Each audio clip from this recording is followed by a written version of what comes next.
Hi everyone. So today I'm going to talk to you about box offsets. So why would you want to do a box offset? All right, well, there is a pretty good reason. So first off, you can see how the pipe is right now.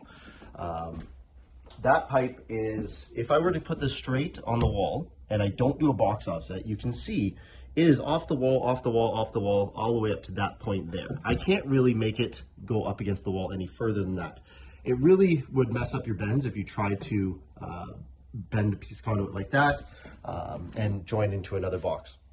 An offset, or a box offset, would take this pipe down here and it would offset into the wall to make it look much nicer. You'd be able to get a nice strap on the conduit much closer up. Really, if I were to do it like this, this would be the spot where I'd be able to actually get a strap and it would actually work properly. So box offsets are required.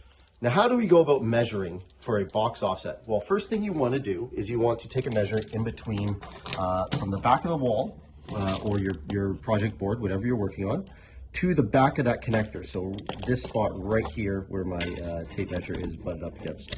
Okay. Now I'm going to say that's about 1/2 inch. So that right there is going to be a 1/2 inch box offset. Please make sure when you're doing your offsets that if the offset is bigger, always measure what size offset it is. Different boxes require different things, especially if you're going into a panel. Those offsets will be a little bit bigger. So you do have to measure to make sure you have the right depth on your offset. So how do you go about measuring for a box offset? Well, as I said, the initial offset here is about a 1/2 inch.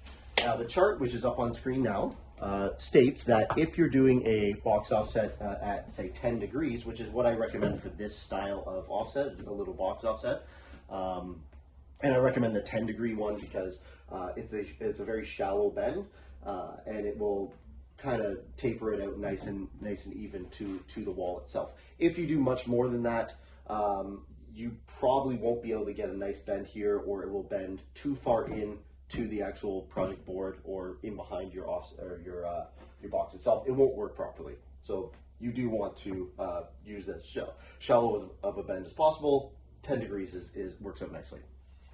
Now with that chart that I had up on screen, you can see that a 10-degree offset is a 6 times multiplier. What that means is you take your measurement of the box you did, the offset that you need, and you multiply it by 6. So in this case, we have a 1/2 inch offset times 6 would be 3 inches. So we have to remember that 3-inch number when we go to mark out our conduit.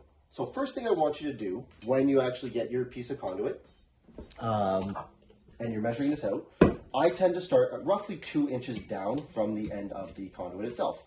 And again, you're going to see I'm marking this in Sharpie. Please do not mark your conduit in Sharpie. No electrician marks their conduit in Sharpie. I'm doing this just so it shows up on camera better. But in reality, you should only be using pencil for this, okay?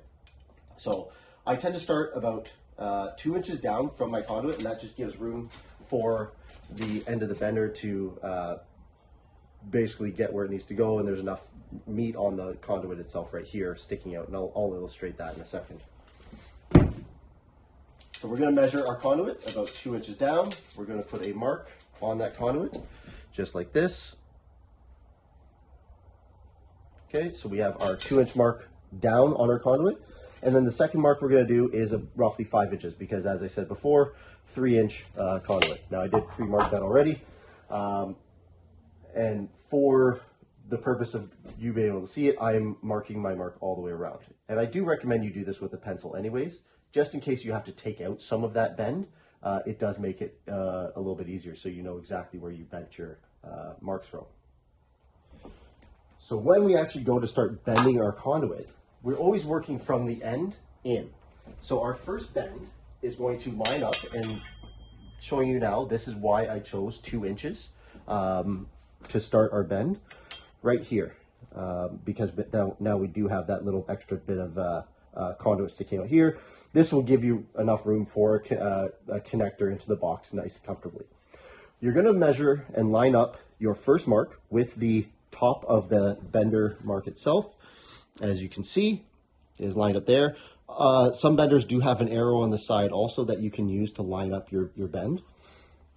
And what you're going to do is you're going to bend that conduit down until it is level with that 10-degree mark. So there's your 10-degree line. And you're going to bend that to where the bottom of that conduit is level with that line. So it's not a lot. So I'm going to illustrate that now. Hands on the conduit, and you're just going to pull down. Okay, that's all it took. It was just a tiny little bend.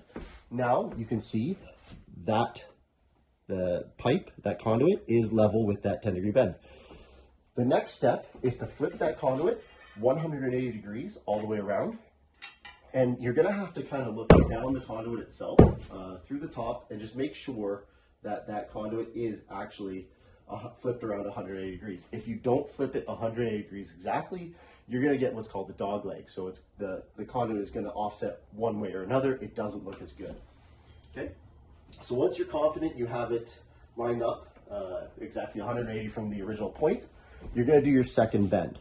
So again, you're going to put your second mark on that line, and you're going to bend down again at roughly 10 to the 10-degree mark. Just a little bit of bend right about there should be perfect. Now I want to show you this up close. I have done my offset now. That's what it looks like. It's just a little bit of a kick out for the conduit itself. And once you slide this down, it should go exactly in the conduit itself, or in the connector itself. And that's what it should actually look like. So you'd be able to actually get a strap where my finger is, which is much further down than where it used to be. All right. Again, don't use Sharpie on your conduit itself. Not a good practice to do. And that right there is how you do a box offset.